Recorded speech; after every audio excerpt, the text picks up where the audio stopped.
everybody. Thanks for coming tonight. We appreciate that you came out in the pouring rain and in thunderstorms, good times.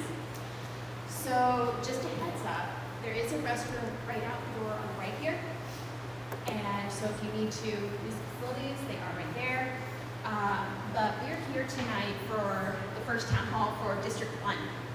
So our team, District 1, put this all together because we need people to understand what's going on here. And we want to make sure that we are able to deliver the information you guys need. Obviously, Fitzy couldn't join us. It's about as useful as the real thing. So, I promise I will try my best to behave. I figure if God didn't strike Trump down in his parade, I have a good chance here. Bear with me. All right, so we have a short presentation for you guys to get started. We're going to go over some basic things in the bill. I will stop at certain points for questions. If anyone wants to ask a question, you're welcome. I'll do my best to answer. Now, just to preface. Hold the microphone. Okay, a little better? Yeah.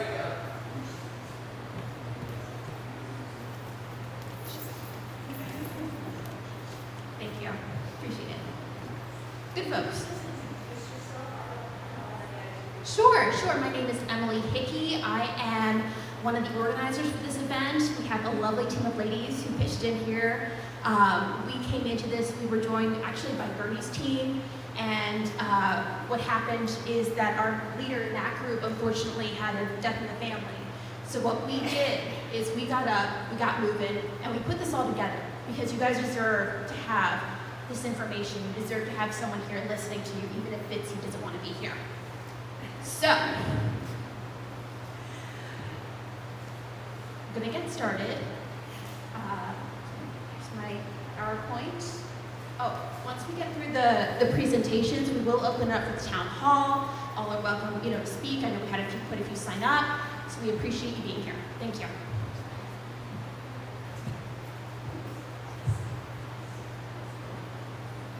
All right. So to start us off, he calls it the big, beautiful bill. It's for billionaires. We know that. Everybody knows that now, right? So a quick overview of everything we're trying to hear is that this budget bill is called HR1 and will affect millions of PA residents. And this is going to affect the funding for important programs for our friends, our family, our neighbors. So it's important that we know what's going on. So, just a quick heads up, it's estimated that this budget bill will grow the deficit between 3 trillion, that's supposed to be trillion. I had a day, folks, I had a day. I'm very sorry. So it is 3 to 5 trillion over the next decade, and it's gonna hurt the bottom 10%, the people who are most vulnerable in our community. And this pisses me off. So we're gonna move into Medicaid. So, of the 3 million people receiving Medicaid in our state, this will kick off 300,000, that is an estimate. Now to clarify the information that we're presenting, we are doing it as to what we have available to this date. So it is going back and forth, House and Senate, and that's the normal process, is they're gonna bounce it back and forth, making changes until they can all pretend they agree. And we're showing you the original version here, because you need to know what that jerk off, pardon me, voted for. What he thinks his constituents deserve. Isn't he delightful?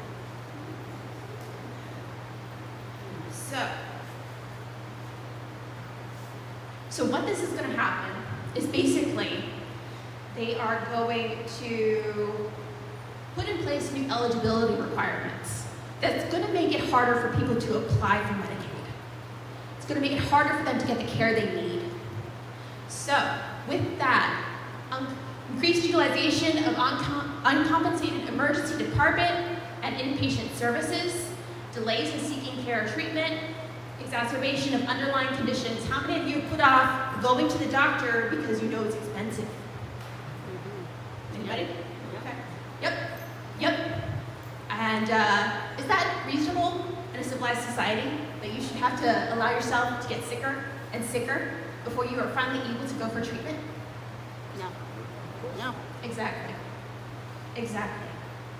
Oh, fun fact for Medicaid, they're going to have that redetermined every 6 months. So once you finish the process, finally finish it, you probably have to start it all over again.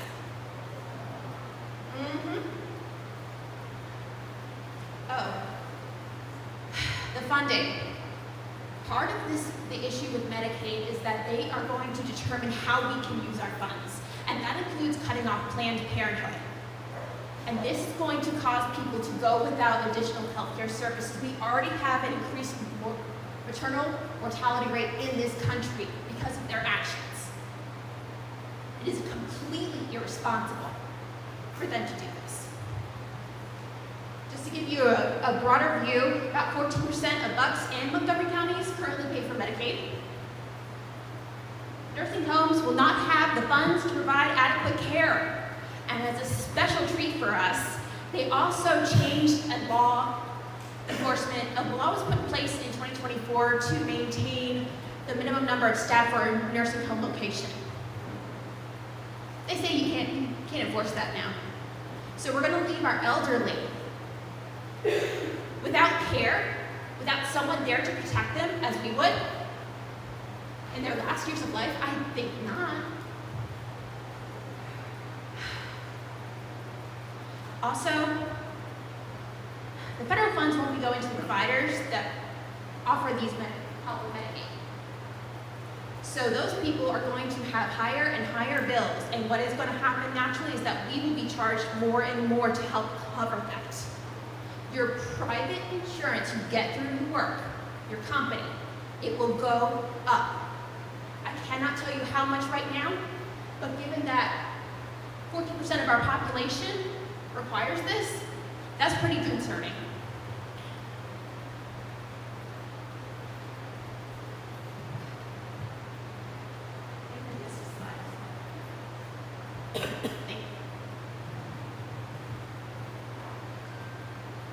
So with SNAP, again, this is a case of where they're going to mess with the eligibility requirements to get SNAP.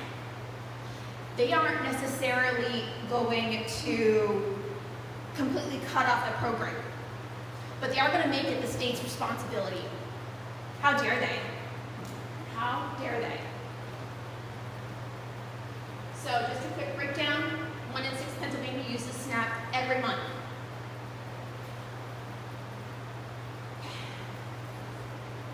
We're going to lose $350 million in federal funds, and also to set up their new mandates, it's going to be $60 million from our pockets. Ooh. Thank you. You are an awesome slide person. You're my favorite assistant. Don't let anybody tell you different.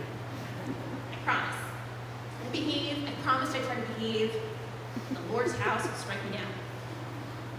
So just to clarify here, 140,000 people will lose assistance.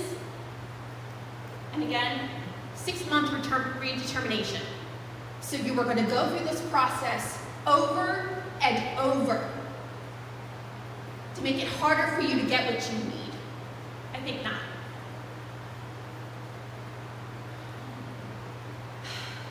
District 1 currently have 7% of Bucks County and 8% of Montgomery enrolled in SNAP. You got the numbers here, that's over 48,000 and over 64,000. This is also going to cause a loss of job retention and creation, and it's going to be an issue for our local farmers, for the people who work every day in their barns, in their fields, bringing us our food. There's also the case of food insecurity. I don't know about you guys, but I was raised by my mom. She was one of 8 kids. And food insecurity was her daily life.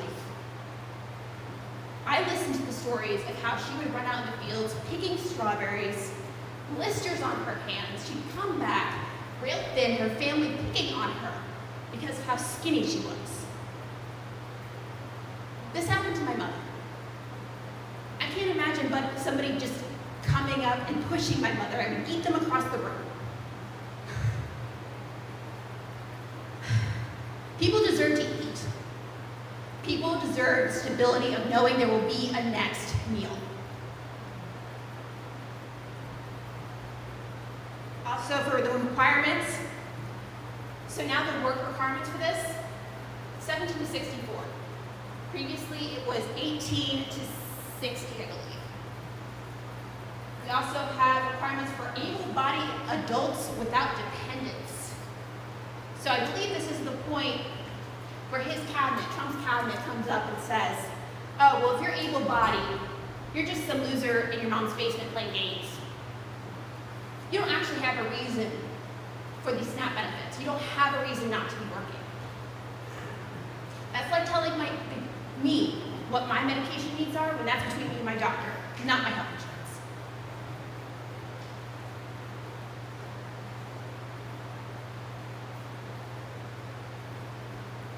Oh, fun fact, no exemptions for vets, homeless, or former foster care. So you age out of the system, you're thrown out. They've also shot down the jobs program for that, just a fun fact. Those kids are thrown out. They believe they had 2 weeks to close out that whole program. So you go in for job training. You go in with the promise of help and stability, and they're not providing you, they take it away from you. When you are already grew up in foster care, without the support of your family, with the unique challenges that apply. Kids deserve better than that. They deserve to be set up for success. They deserve a good education. It's unacceptable.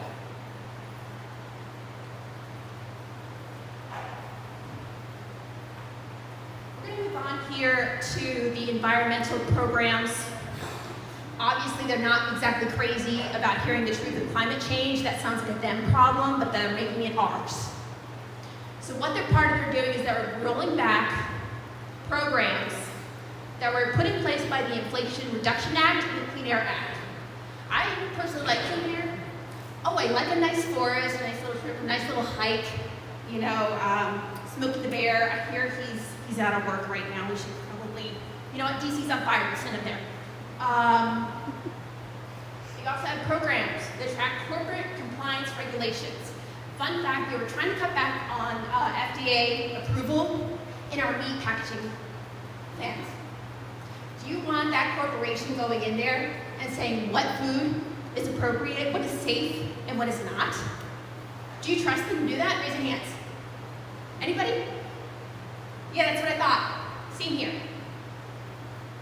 This is already going to cut funding for clean energy projects as well. We know we have a climate change problem. We know we have to do something about it, and they are actively working against us, against the systems they already put in place to help us here. Another piece of unacceptable. Oh, super fun one here. Anybody have any kind of like tax experience? Anybody have any knowledgeable? Feel free to raise your hand. My dad has had his own business, taxes, since I was 8 years old, and I helped him out with it tax season. They're cutting the tax credits. Now, to offer some clarification, there's tax credits and tax deductions. Tax deductions reduce the income subject to tax. So that is applied, let's say, prior to applying all of the information to your total income for the year. Tax credits, dollar for dollar reduction after the fact. Just for clarification. So they're going to take money out of our pockets. Again. Fun.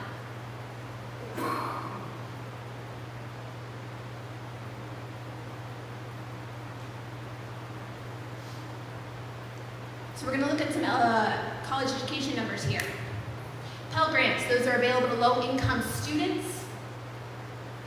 They're going to up the requirement from 12 to 30 credits. Again, they are going after the eligibility. They are looking out and saying, who I think deserves this is not what you think. Forgive me, but, ooh, again, I don't like my government coming in and making that decision for me. Yeah. Fun fact, subsidized loans were removed as an option for undergraduate students. Subsidized loans. These are the loans that you can get while in school, and you will not accrue interest at that time. Or, to put it in better terms, the federal government will cover that interest. It'll also cover it for 6 months after you graduate. The other option is unsubsidized loans. Normal interest applied as you're going through school, so you can accrue more debt as you learn. What you gain in knowledge, you lose in money. They're putting a cap on the unsubsidized loans, so you will have less access to the funds you need to get your education. Oh, and this one's fun. Income contingent repayment versus income-based repayment. I had to Google that. What the heck? Okay. So, in general, the major differences for those. The ICR, income contingent, it only applies to direct loans from the government, whereas the IBR, income-based repayment, applies to in general. Now, in general, they say the IBR is the better choice because you'll get lower payments. But what they're not telling you is that now you have to demonstrate the financial hardship. Again, you have to prove yourself for funding that should belong to you for your taxes that you have paid for years, for what your parents have paid for years. I love it when people come to me and, oh, you're college educated. Oh, you're woke. Thank you so much, Grandma. You just made my day. My parents busted their asses to help me pay for college, and I paid for the other half and earned it. How dare they? College is the great equalizer. Yes, sir. The unsubsidized loan cap, is that per year or total? I can't answer that for you right now. I believe that is one of the things they are working on modifying, but it's an excellent question. Thank you for speaking up. Okay, next one. Per year. You can apply for it. Thank you. You can apply for it every year. Appreciate it. Audience to the rescue. Thank you guys. This is my friends and family. Okay. We got Gotcha, fam. Thank you. So, school lunches, again, they're messing with the eligibility, so they're going to be able to exclude 12 million students. The school lunches depend on the lower income households in the area. They depend on the percentage of families and households that have low income to determine what kind of funding the school's gonna get. They increase that from 40% of your area to 60. Great, let's make sure half the people are starving before we help them out. Smart, right? Yeah. Real helpful. Oh, requiring income verification for every free and reduced price school meal application. So you're gonna put us through more administrative loopholes that, again, the state is gonna have to pay for. You're gonna make it tougher for kids to get the food that they need to support the families in the area. This makes no sense. It makes no sense that we are giving these tax cuts to billionaires when kids cannot eat.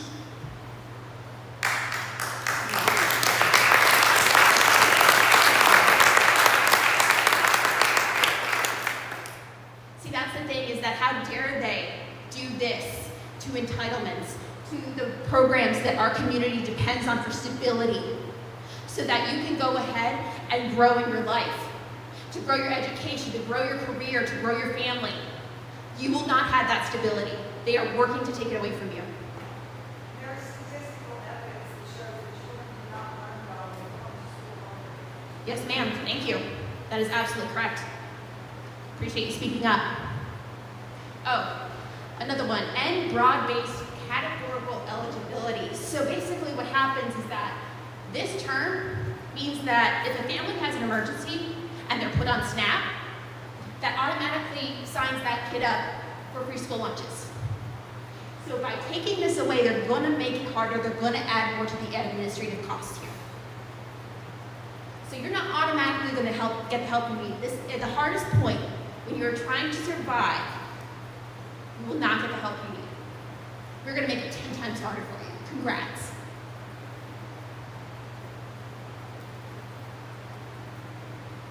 Section 8. So they're going to reduce funding for HUD. It will become the gap in those amounts are going to become the responsibility of the states. So we're adding more and more onto the state's responsibility for funding these programs, as well as adding mandates and directions that, so we're not going to give you the money for it, but we'll tell you how to spend it. It specifically targets rental assistance.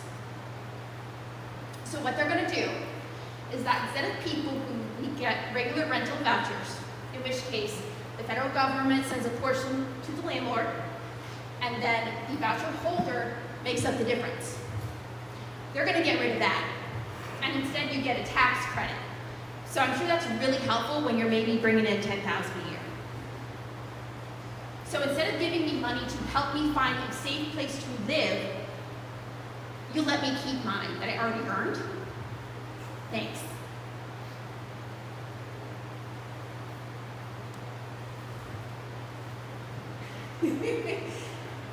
Are you pondering what I'm pondering, Piggy? I don't know about you guys, but cartoons are like my little comfort zone right now. We all need that. We all need that. Go ahead. So something that they've hidden in the bill, which is a budget bill, right? So it should be about money. Congrats, they're going to take power away from the courts and give it to the executive branch where Donald Trump sits. So we already have a legislative... Thank you. Right? So this has no place whatsoever in our legal system to begin with, and certainly no place in a bill like this. There's also a section that mandates there will be no additional laws on AI for the next 10 years. How many times have we gotten a new technology and completely abused it? How many times have we used it against each other? And what's going to stop these corporations from taking this AI and hurting our families, our friends, and our neighbors with it? They already create robots, little bots, on the bottom of those fun videos on YouTube talking about Donald Trump. Yeah, those are not real people. That's AI. So they are skewing the viewpoint in their favor. No thanks. This is fine. I'm sorry, humor is the only way I can get through this presentation, I'm telling you. So, next steps. You already made a great first step in joining us here tonight so that we could give you this information. Check out the budget bill for Pennsylvania. There's an interesting part that actually will continue the free breakfast program for students, as well as covering the approval of medical marijuana statewide, which would bring in additional funds for our economy. So that is a great resource to go and look at a state level of what they're trying to do to combat this. Also, contact your representatives. Fitzy's been very quiet over there. Make his life hell. I can't tell you. That man does not earn respect from me or any one of his constituents because he refuses to show up. He refuses to represent the people. We set him there, we pay his wage, and he just ignores us. St. Patrick's Day Parade, I bet you he heard that people were going to throw tomatoes at him. I bet you that's why he creeped up in the early morning with his wee shillelagh and made off with it. Sneaky little bastard. Stay informed. There is so much coming at you every single day. You will not be able to keep up with it. Do the best you can, select the points that are most important to you, and share with friends and family. You're going to want to support legal challenges like ACLU. I have just $10 going there a month, guys. Just a small donation. It's helpful. When we all work together, when we all add up, I'll throw in our $10. The billionaires should be scared.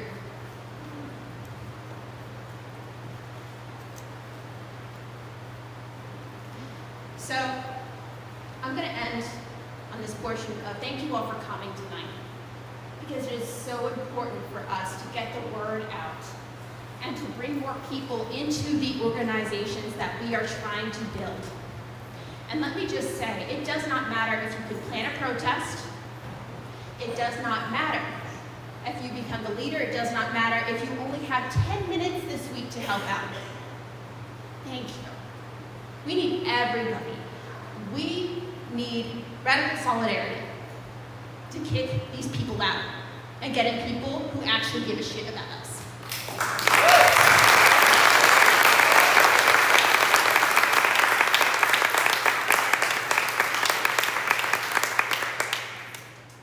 We're going to switch it out for the next presentation.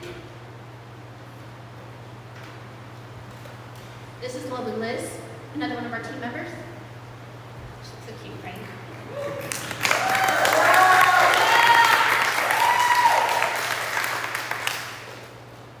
Thank you, Emily. That was amazing. Hi, everyone. I'm Liz Page, and I'm so happy to see such an amazing turnout tonight. I'm really proud to be a part of this event. This has been organized by an amazing group of nonpartisan concerned citizens. We came together about a month ago to host this. None of us have ever done this before.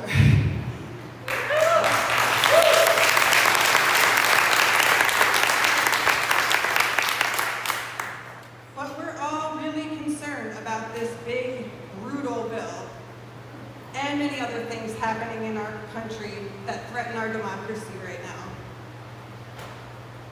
So, there we go. We're good.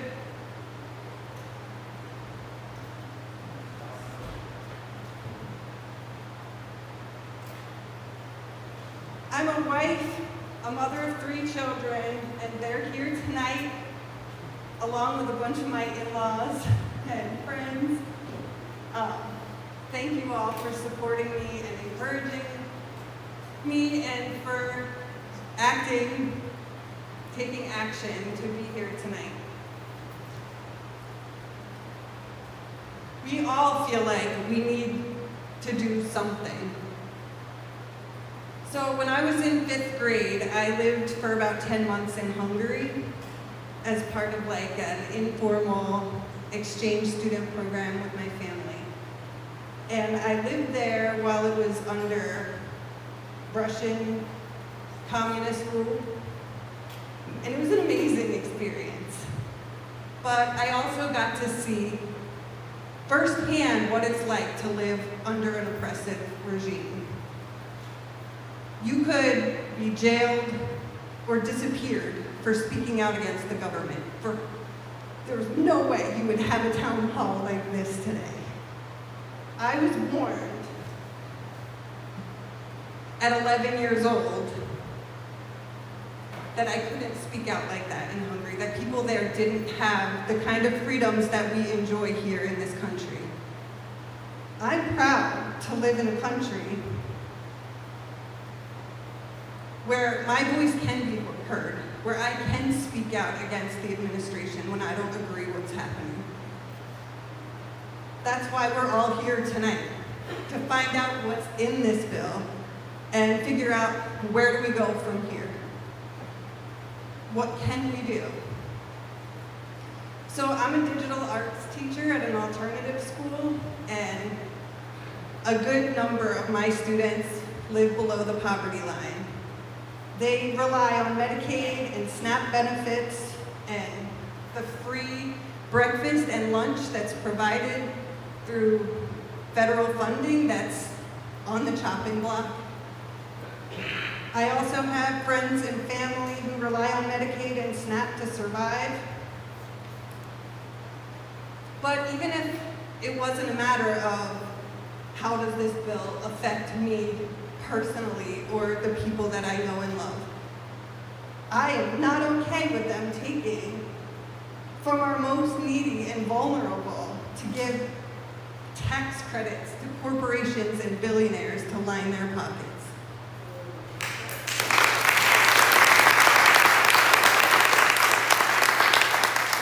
Sometimes it feels like we're living in the upside-down world where bizarro Robin Hood is trying to take from the poor to give to the rich.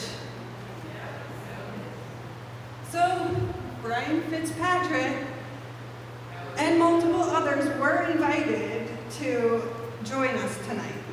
But since none of them came, I wanted to share a clip of Democratic Senator Amy Klobuchar She was speaking at a virtual event last week, talking about this big, brutal betrayal.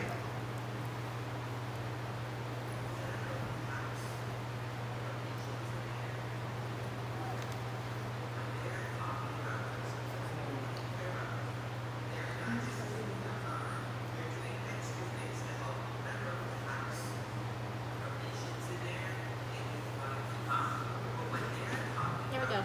We're good. Really clear about this. They're not just keeping them on, they're doing extra things to help them. I'm really sorry. $50,000. Think about what they're doing for regular people. So that's the problem. I'm so sorry about that. No problem.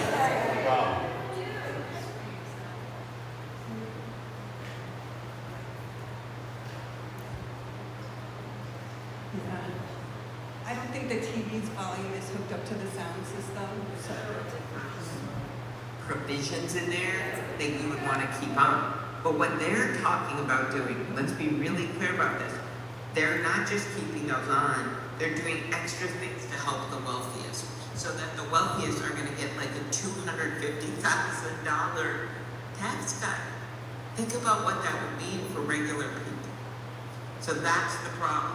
You don't want everything to expire, but they're actually taking the worst of it, keeping that in place, the stuff that created this big income inequality. And now, so they're doing that. And now they are also, after creating this big income inequality, they are also saying, okay, we're going to make it even worse. We're going to give incentives for the wealthiest to get even more.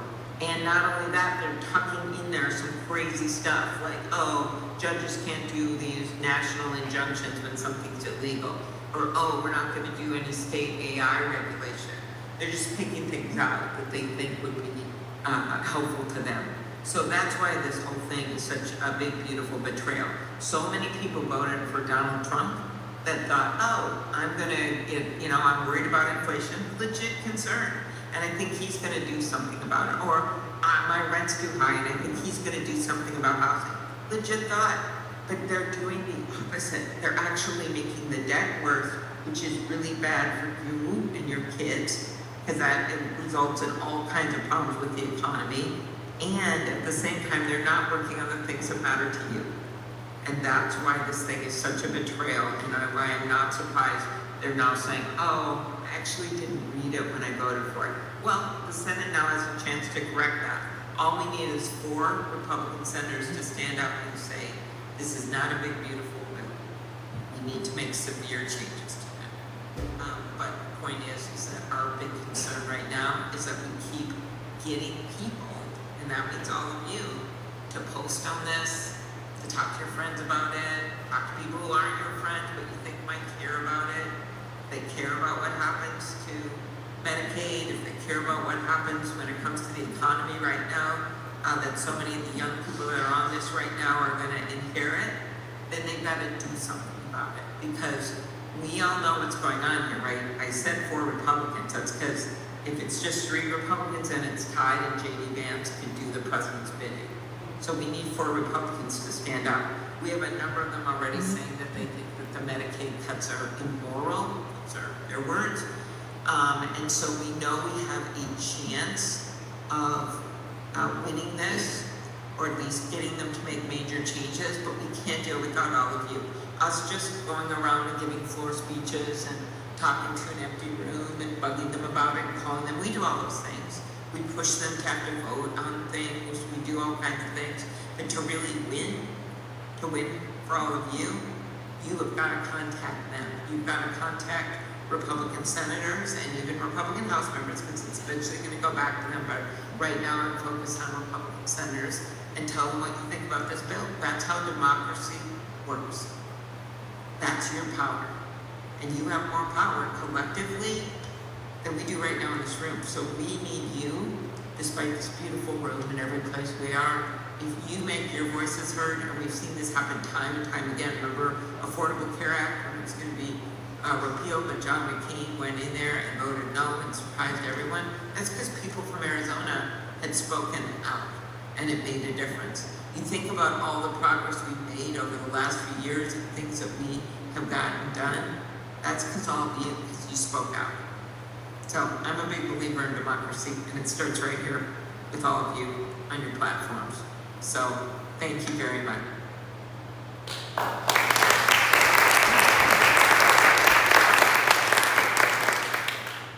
So in the spirit of nonpartisanship, I have a clip of Senator Susan Collins. She's speaking to the Senate Appropriations Committee about concerns she has with the bill.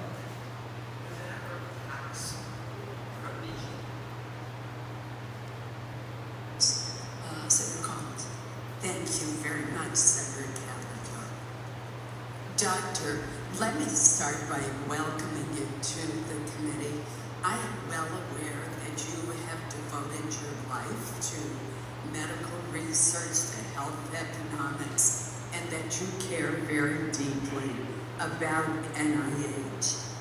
That is why the administration's reduction of more than $19 billion to the agency's budget, that is approximately 40%, is so disturbing. It would undo years of congressional investment in NIH, and it would delay or stop effective treatments and cures from being developed for diseases like Alzheimer's, cancer, type 1 diabetes. I could go on and on.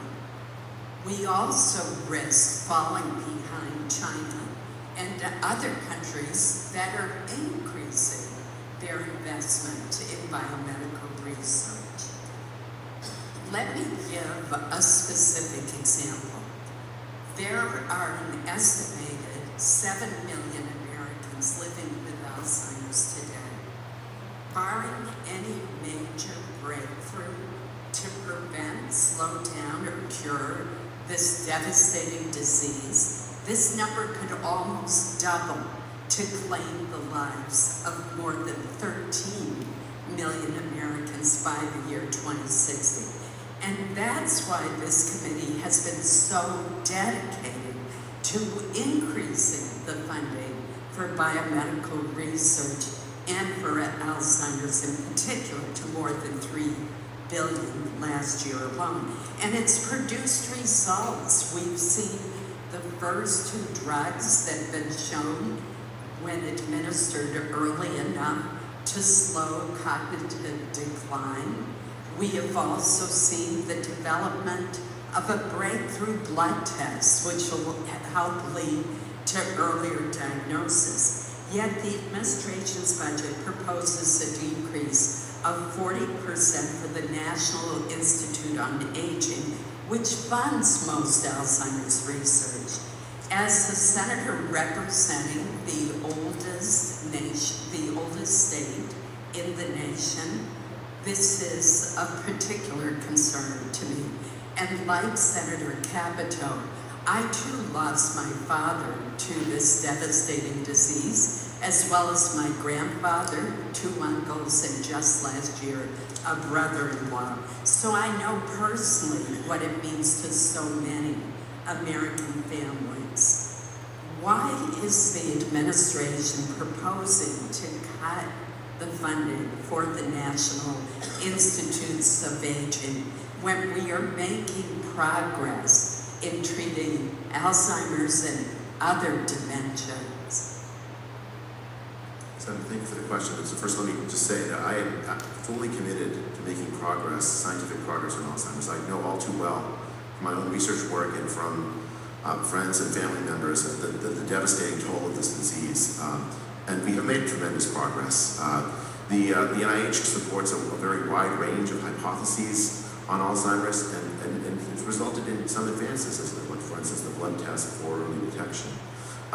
We still don't have, I think, in my professional opinion, a sufficient way to manage the disease, to prevent the disease and to cure the disease. We need more advances. And so I'm absolutely committed to making sure the NIH plays a tremendous role in that.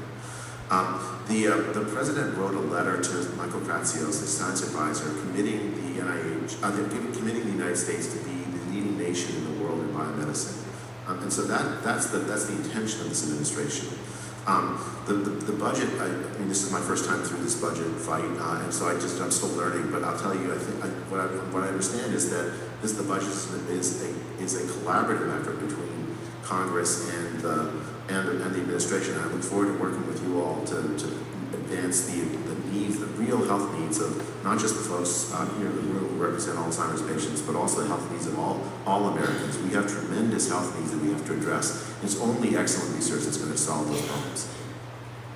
We look forward to working with you to remedy these problems and the deficiencies in the budget.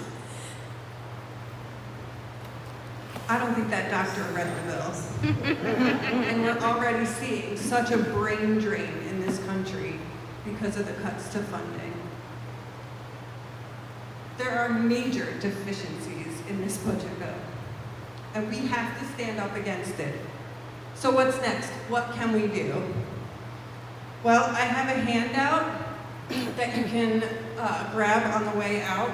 It's two-sided. On one side, it has a QR code. Today happens to be the National Day of Action, and all day long, people have been trying to get people to call their senators and let them know that you don't agree with this bill. Unfortunately, their offices are now closed for the day.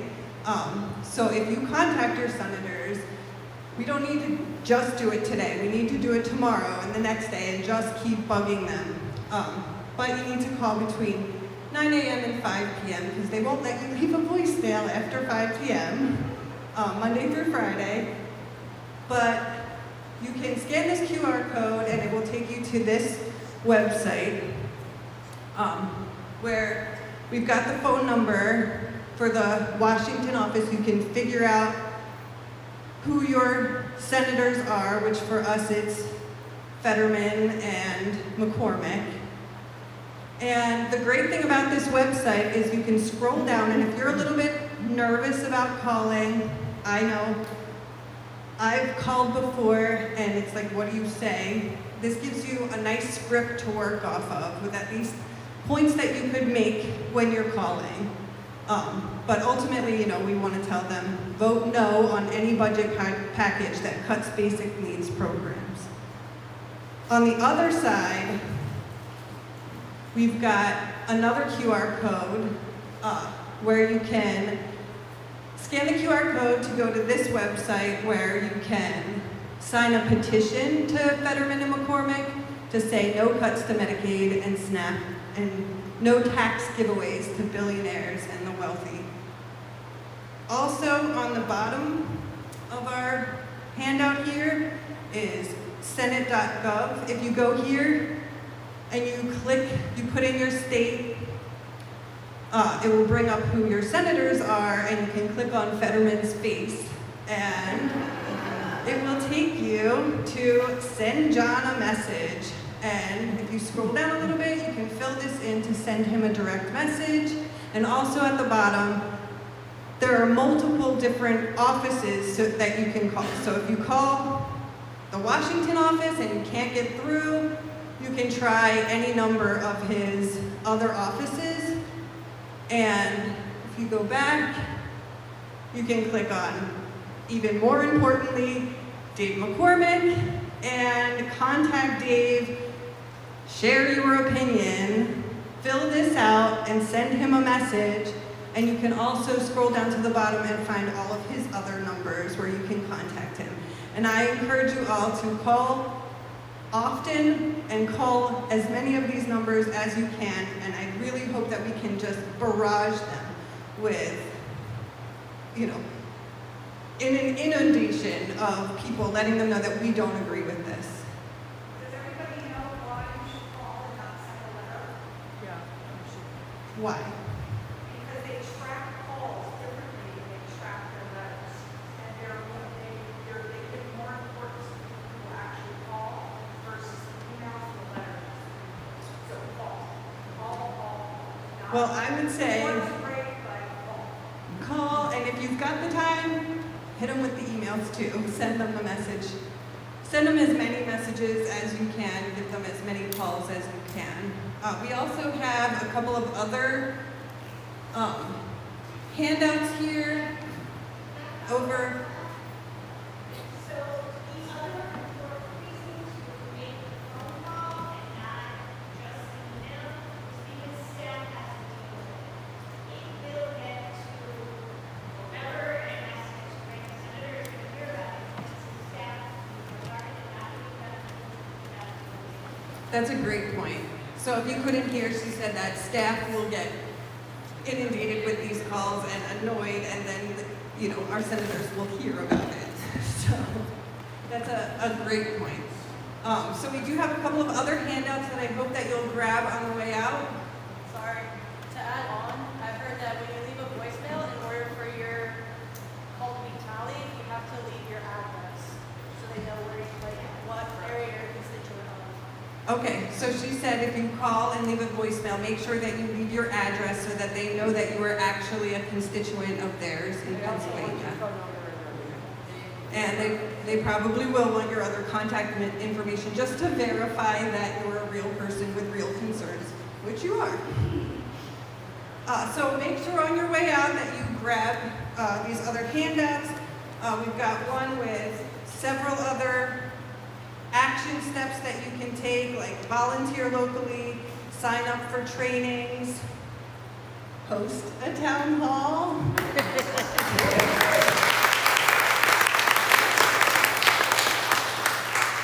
And these are some other events that are happening coming up soon that you can also get involved in. So now we want to open it up to the public to speak. We had a couple of people sign up, and the first person on our sign-up sheet is actually my father-in-law, David Page.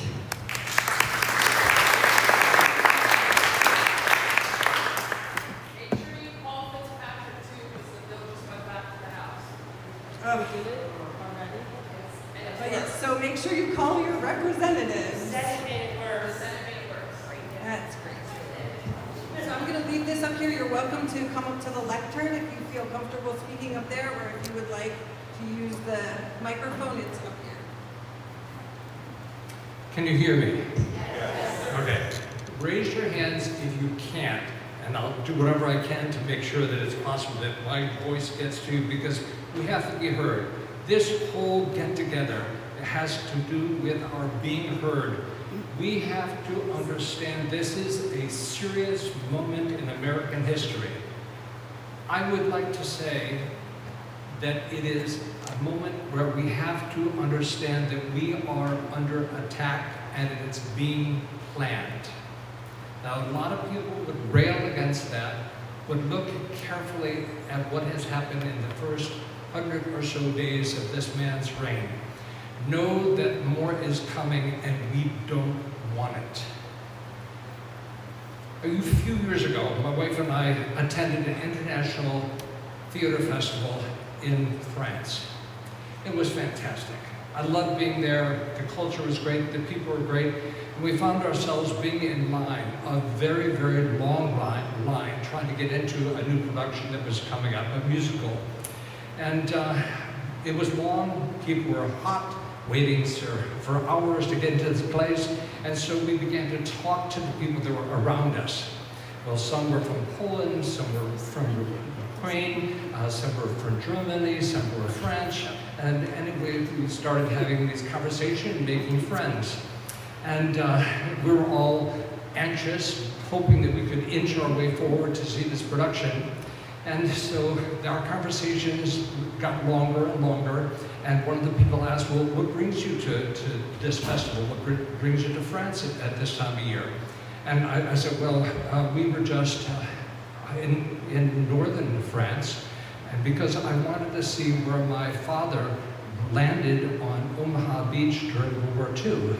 He was in the 1st Division, and all of a sudden, every one of these people stopped. The whole line got quiet, and they asked, would you repeat that? What were you doing? I said, well, we were going up to see Omaha Beach. I wanted to stand where my father stood when he fought against fascism. And they said, "And you're just standing in this front line?" I said, "Yeah, like everybody else." Within a minute, the line parted as they passed the word forward that one of these people, me, my wife, were related to a guy who fought for them. And we became the first one to enter the theater. Why? Why? Because we were respected around the world as a nation. Where did that go? Now that we have a buffoon in office, now that we have mockery, now that we have a devastating plan in effect, a coup is afoot. And we have to wake up America and make sure that we do our part.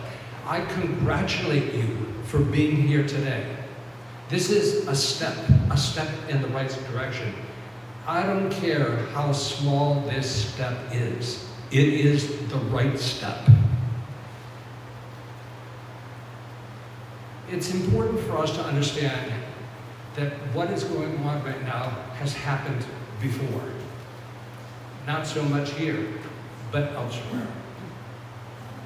We all know about this bill that's in Washington, and we all are beginning to get a clue of what's going to happen to us because of that bill. They are working hard to sell us something. Do not buy. Buyers beware. Know exactly what you're getting for your money. I know exactly what I'm giving up. Look at this PowerPoint that was presented to you tonight. You're losing. We do not want to lose this. There's a lot of padding going on in between the lines of that bill. A lot of political maneuverings are happening, and we must be aware. I'm not trying to scare you. I'm trying to wake you up to the reality that this is a bigger thing than what people realize. We have the right. More importantly, we have the responsibility to be well-informed. How do we become well-informed? By seeking the truth. It's not an easy job these days. How do we seek the truth in an age of misinformation, lies, liars, and criminals? Oh yes, criminals. By opening our minds, our hearts, to the facts and the people that this bill affects, protects, and possibly disrespects. Know what helps people and what hurts people. Our jobs as citizens is to be helpers, be teachers, get people prepared to vote, to get their voices out there, and to be a part of this movement. We must become educated, not indoctrinated. Become engaged and an active participant in this democratic movement. Don't just let things happen, make things happen. I want some applause for that.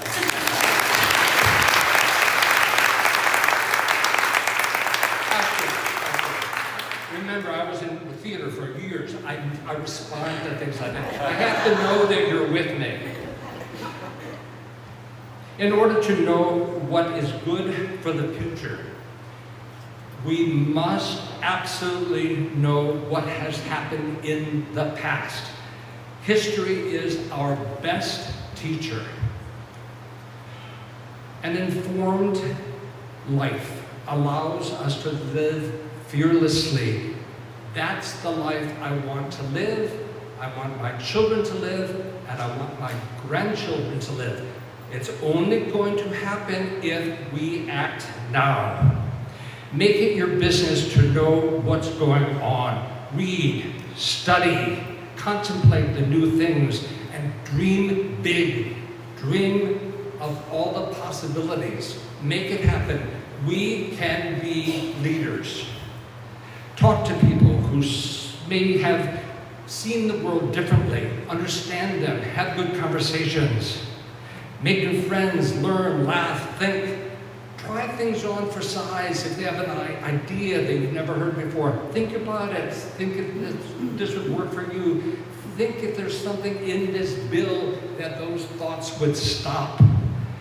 But remember, if this is something that you are truly interested in, this thing that they're selling, you must try it on.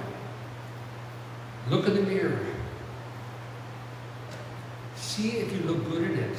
But more importantly, will everybody look good in it?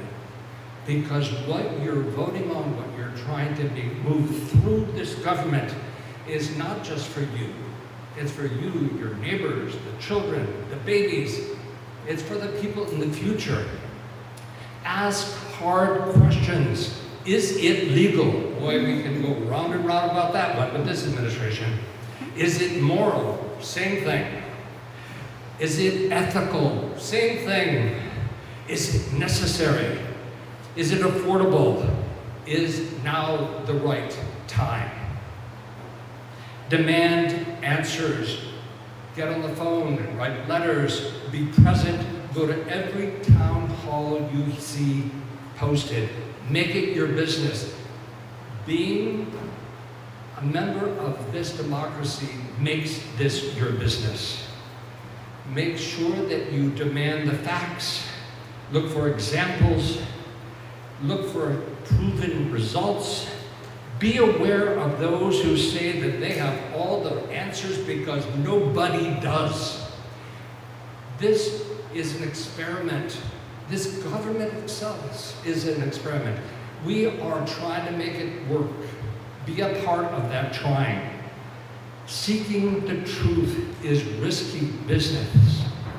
Lots of people will challenge your efforts to gain a deeper understanding of what truth is. Someone may try to sell you their product, idea, philosophy, religion, politics, perhaps by distracting you with a soundbite or bumper sticker answer. Some might say, look at this, when you want to look at that. Don't let them throw you off track. You look what you need to see and find it, ask questions, and build upon it. Someone may tell you, this is the best deal. It's new, it's improved, reliable, safe, sturdy, efficient, even looks good. Yeah? It's possible for a pushy enthusiast to even throw in a product guarantee or warning regarding the offer only being good for a limited time. Don't buy it. Don't be rushed. Don't be pushed. You are an American citizen and you deserve the best. Demand it.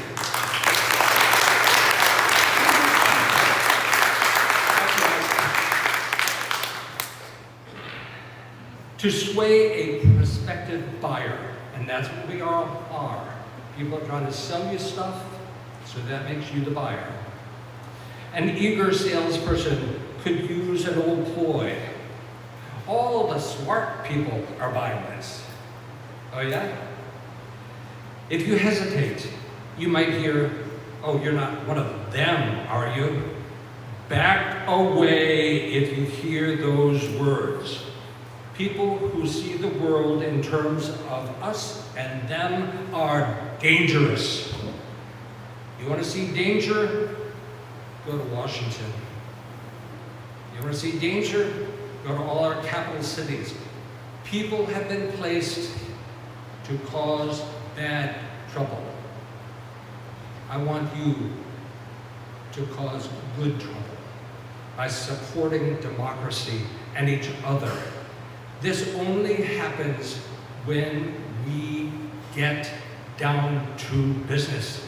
And our business is to make this democracy last for another 300 years. And I believe strongly that we together can do that.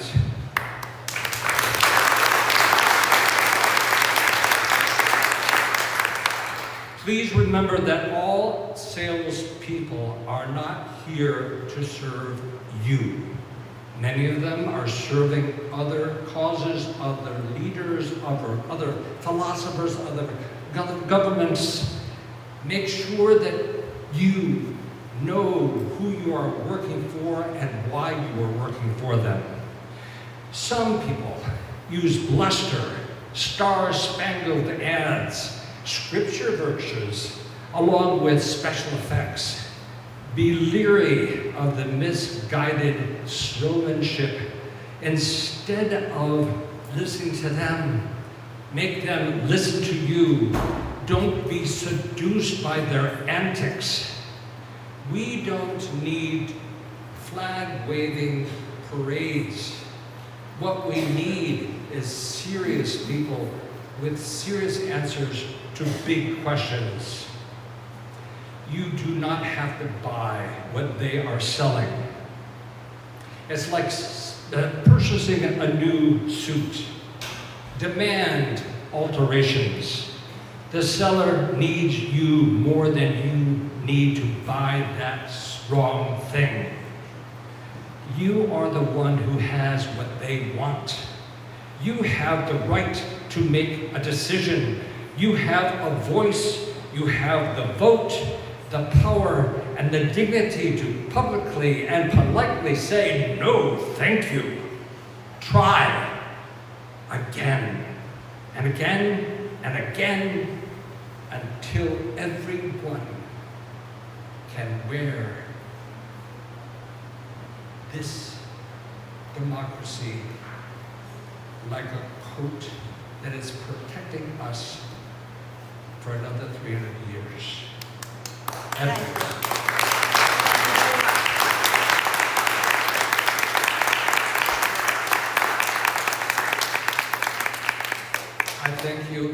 I thank you for being here. This is only the beginning. I hope to see you again. Thank you.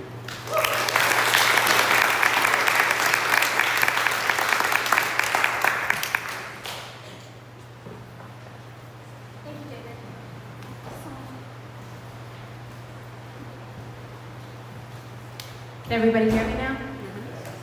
Thank you. Now I feel like a commercial. It's been a day. All right. We do have a few other speakers here who have signed up. We have the room until 9 o'clock, but we'll try to wrap them around 8:30. I mean, you guys have to get home, families, bedtimes, moms, dads out there. So next up we have Kim Carter.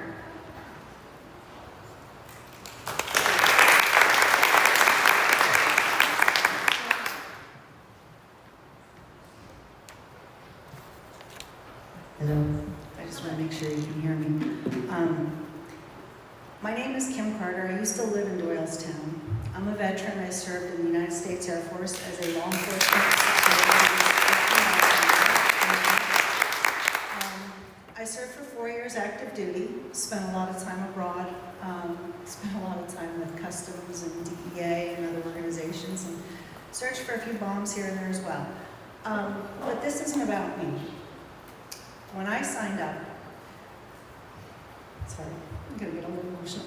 When I signed up and I put my life on the line. I swore to uphold and defend the Constitution of the United States against all enemies, foreign and domestic.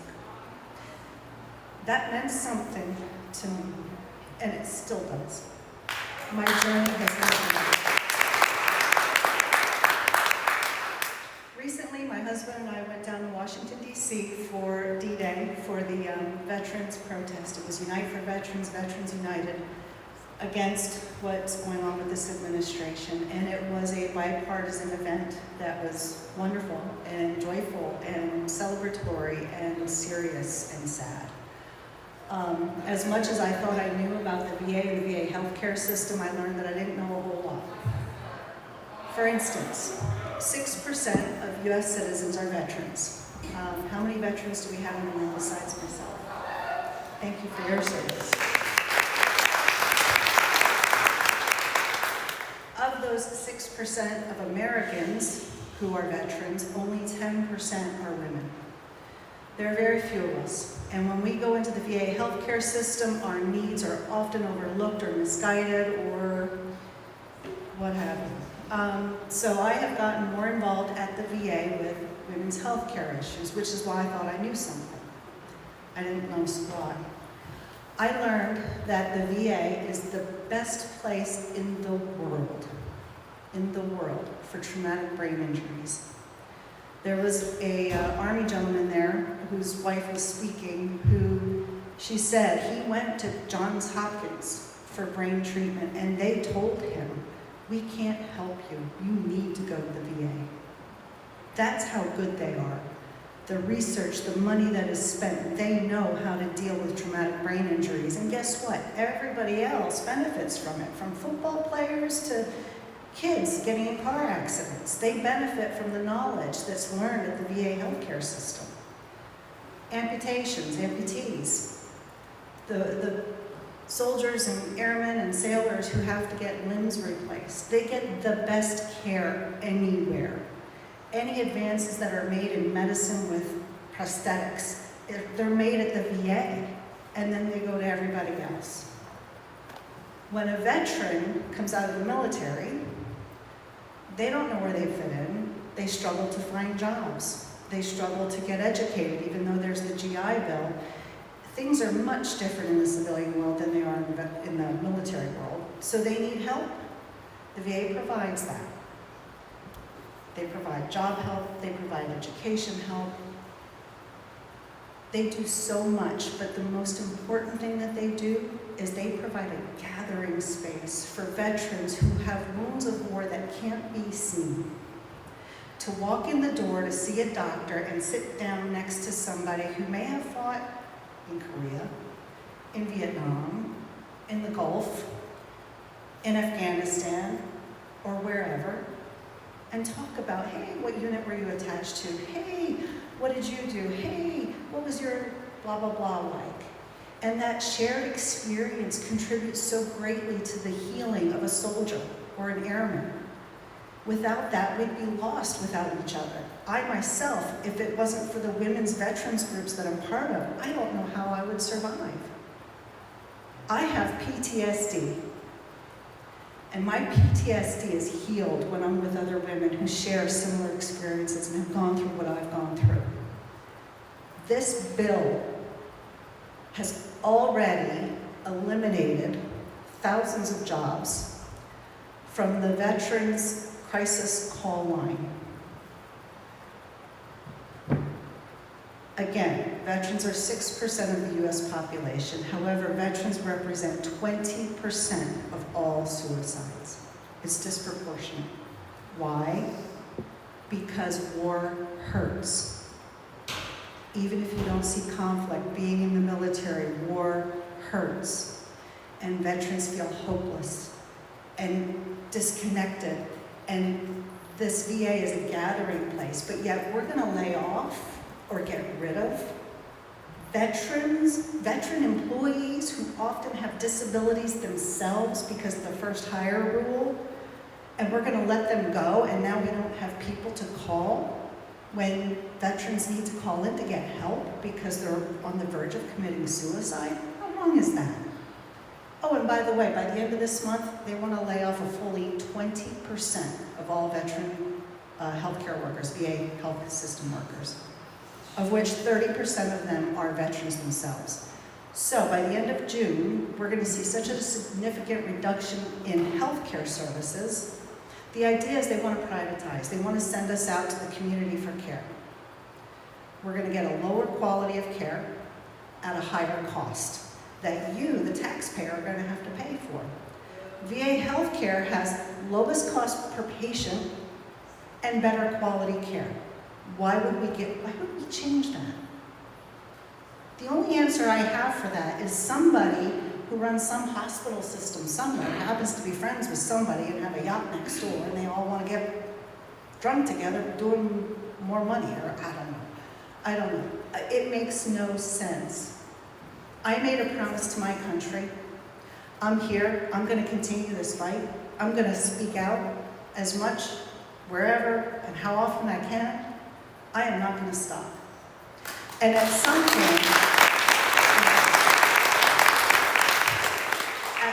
point, we may all be asked, what are you willing to sacrifice for your country?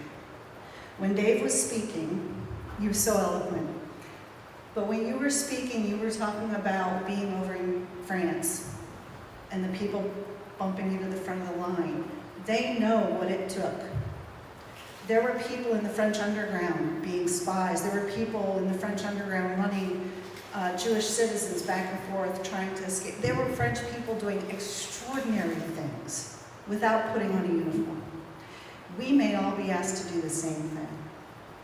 We're going to write letters, we're going to make phone calls, that's what works now. What's going to work a month from now? What's going to work 4 months from now? I don't know. But we may all be asked to give more than we think we're capable of. And I'm here to tell you right now, we are all capable of so much more than we think we are. And as a veteran, when you thank me for my service on Veterans Day, I don't want you to do that. I want you to go out to people and say, go vote. A veteran did this for you, go vote. That's why we serve. We serve to keep this country free.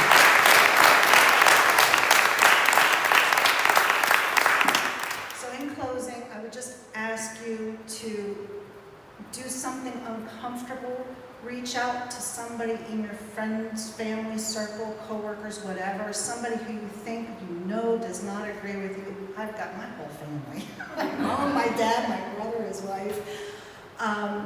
I'm going home tonight. I took pictures of the slides. I'm going to try to put everything in very simple terms and very, not left, not right, just simple terms and say, look, this is what's going on. If you agree with this, great. If you think I'm full of crap, do your own research and look it up. And if you think this is wrong, do something.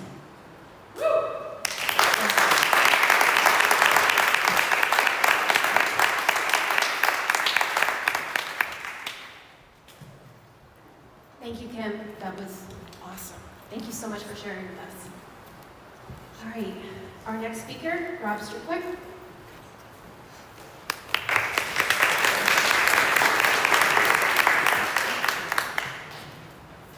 I'm going to be the least eloquent speaker you heard tonight. And as I heard people speak here tonight, as I saw the presentation, as I've been probably for the past few months, I've been angry. I've been angry because I feel like our democracy and our way of life is under attack by a guy who admires Vladimir Putin of all people. But I'm more angry at the guy who should be sitting right here in this chair.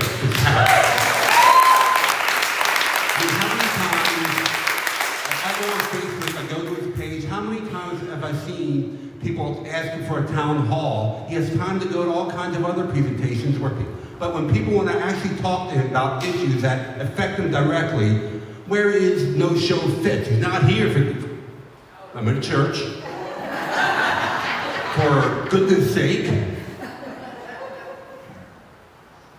One of the things that really triggered me about this last election where Trump came back into power was the idea that this guy who invited people down to the Capitol and provoked them into attacking the Capitol and stopping our democracy for a full 5 hours got elected again.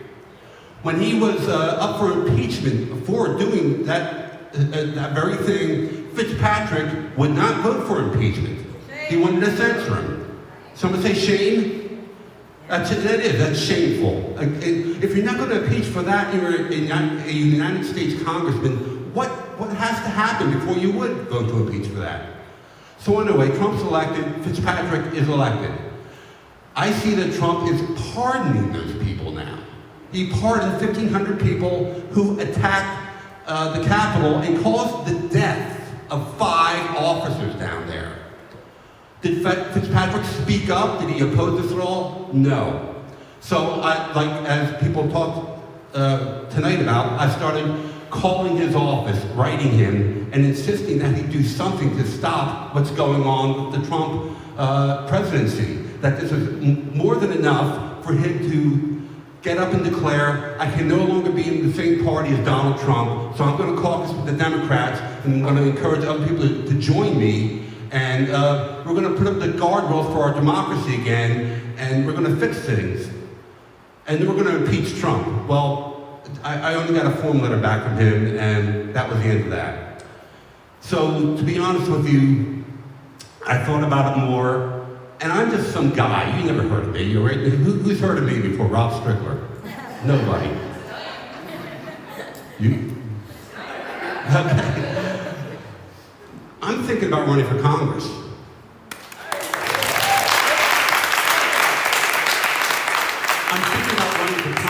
Because I'm just a guy. I've never been a politician. I've never had any ambition towards doing that. And if I do run, and if I somehow get elected, I'm not somebody who's going to seek a career in Congress. I have very specific things that I want to see happen. One of them is get rid of this guy. He's got to go, right? So what I'm trying to do right now is find out if there's enough support for me running from people in this community, especially from people who may vote in the primary. Now, there's a guy already announced who's running for the Democratic nomination. There's Bob Harvey. He's the commissioner of the county. How many have heard of Bob Harvey? All right, there you go.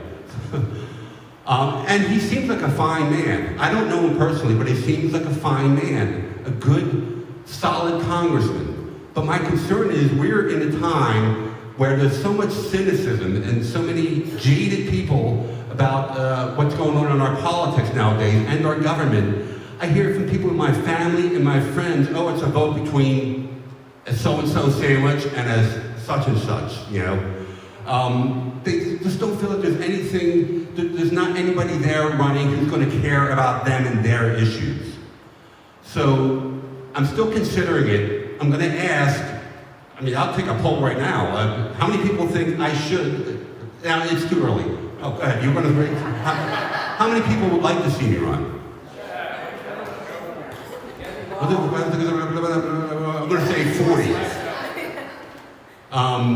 If you want to find out more, I've put up a page on my Facebook page. I don't even have a website or anything. My name is Robert J. Strickler. I'm on Facebook. You can easily find me. My mug is all over the page, and pinned at the top is a brief statement and a survey which summarizes what I'm proposing. And I have a lot of ideas, and if you think it's a good idea that I run, I'd appreciate you let me know. In conclusion, because I'm not a great public speaker. If I do run, maybe I'll become one, I don't know. But, I'm not like this guy over here, you're great. He's got to go. And our next congressman, whoever it is, has got to work to get Donald Trump the hell out of the White House. To my mind, pardoning those rioters is a quid pro quo use of his presidential powers. That is an impeachable offense, according to James Madison. Almost literally said that. So that's one of my priorities. I hope you go there and take a look. Let me know what you think. And thank you all for coming out tonight.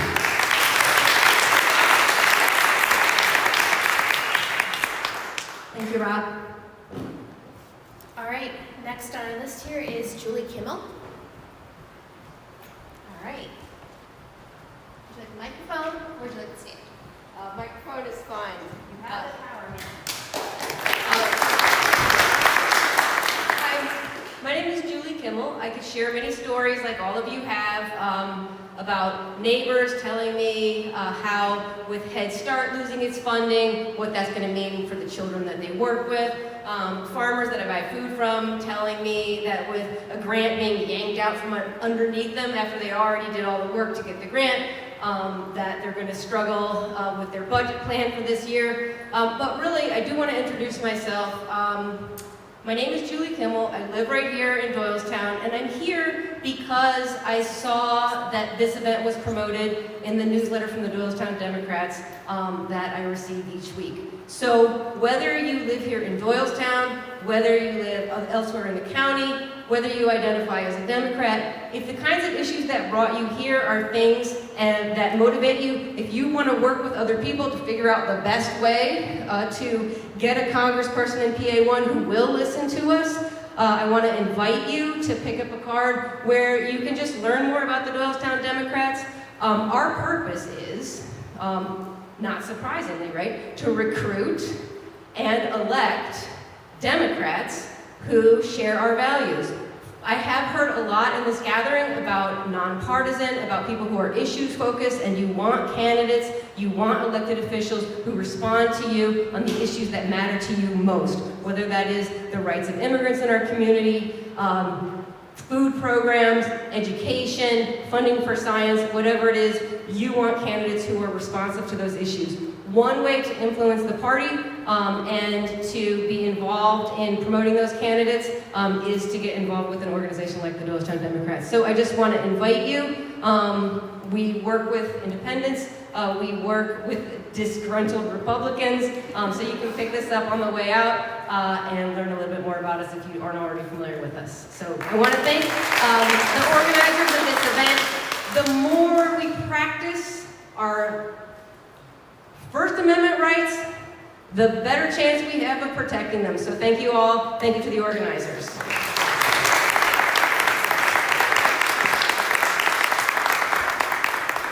Ooh, traffic jam.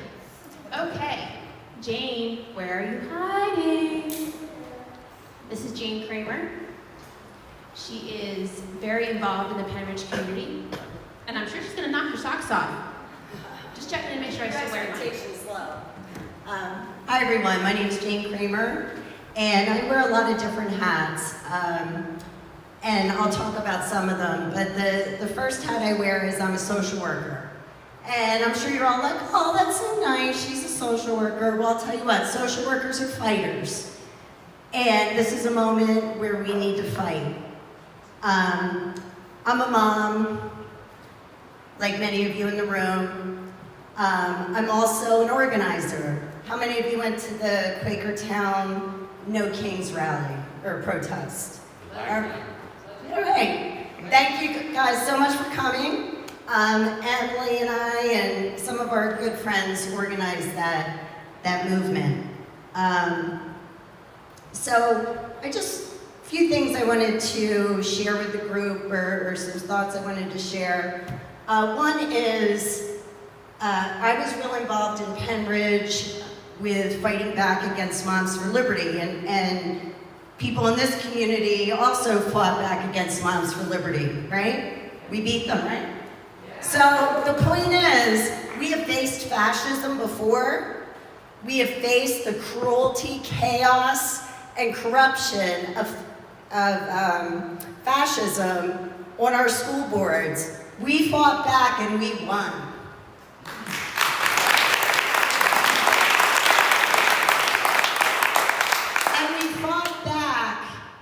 Not with help from our elected officials for the most part. That was us as citizens, going to school board meetings, using those 3 minutes of public comment to speak to the rest of the community and educate them about what was happening, about the negative impacts Moms for Liberty was having on our school districts.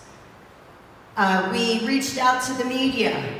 You know, we did crazy stuff like start TikToks called Cringy the Ram and just, you know, anything to get attention for our cause. And I'll be honest, we reached out to our elected officials. I kind of stalked the lieutenant governor a little bit. They didn't really help us. So again, no one, I mean, they said vote blue next election, which, you know, we all did, and that's what got Moms for Liberty out of our school districts, but the damage that was done and that is just gonna take so long to repair. In terms of our school culture, our school budgets, I know in Central Bucks, Moms for Liberty kind of wiped you guys out a little bit. So again, no one's gonna save us but us. So one of the things that I did in response to that with Emily and some of my friends, we started a group in Upper Bucks County, Upper Bucks United, and we became a chapter of Indivisible. We did that because as a social worker, I know that we really need to organize locally. We need to address these federal issues, but we need to do it locally with groups like this. We need to get together in small groups. We need to talk about mutual aid because I brought information about medical assistance, which Emily shared. But we're really looking at some devastating impacts. In Bucks County, the House bill that was passed prior, and my understanding is the Senate is making it even worse. But if we just start with the House version, out of about 90,000 people in Bucks County who use medical assistance, 9,329 will be removed from medical assistance and have no health insurance. In addition, as Emily talked about, the having to renew your medical assistance every 6 months, it's a burden on the individual to have to keep getting your paperwork together and filling out the forms. And I think we've all experienced culturally in our country, everything just seems like it's harder to do. It's more complicated, right? And it makes you either just not bother or it just makes it very difficult. So we see that. Can you imagine being someone with, I'm a social worker in mental health. Can you imagine having a serious mental illness and having to make sure every 6 months you get your medical assistance forms done correctly? It's unrealistic. It's also a huge burden on the state. If we have to do 6-month reviews, then basically our county assistance office, which is a state office, it's through the state, it's not run by the county, but it's going to double their workload basically, and they really struggle to keep up now. So we're going to see increases in homelessness. We're going to see more children that don't have enough to eat. We're going to see people dying earlier than they should because they didn't get the health care. We're going to see more people dying by suicide because they can't access mental health services. That's the reality.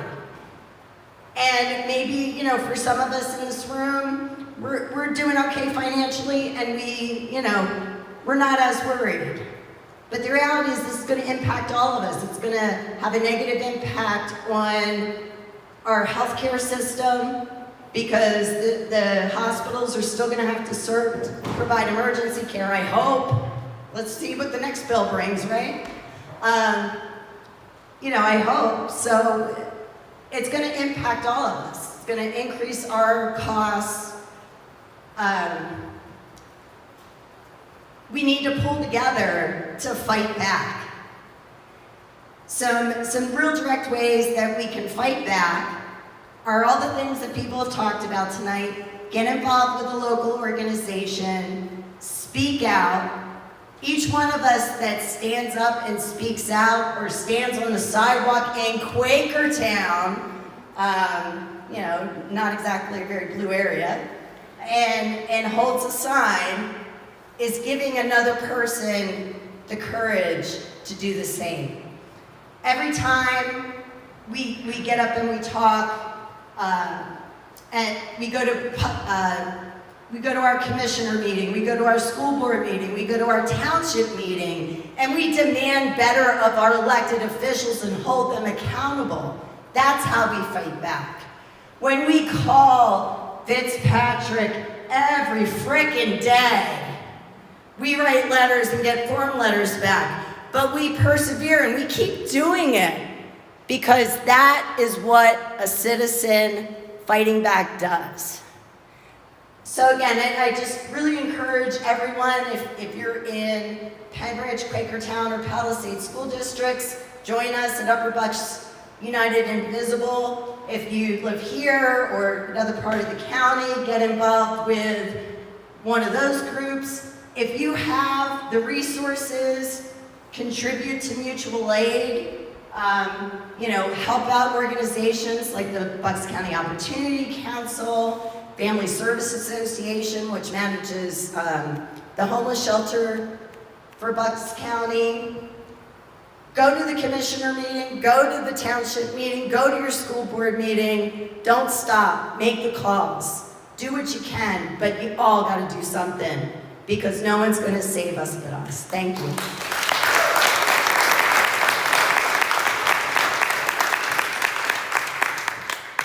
Hi everyone, my name is Lisa, and on behalf of our team, we want to thank you all for coming tonight.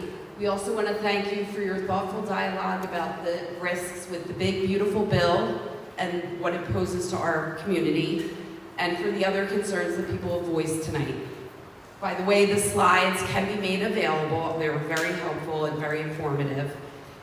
Speaking of actions that you can make, there's flyers on the tables we've talked about several times. Pick them up. There's an event going on this Sunday, I believe, that's being put together by a different group. This sounds really interesting. It's over there on the table.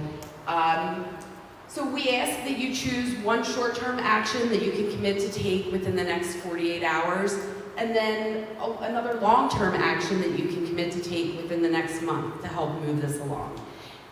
These actions will exponentially grow our movement and help to build a safer, kinder, stronger, and free, and keep our community free. That's what this country is, right? So finally, I want to thank the amazing group of women that put this together. We've got Katie, Jen, Teresa, Liz, Heidi, Emily, and Mary Jane. Thank you, everyone. Have a good night. Drive carefully, and we hope to see you again.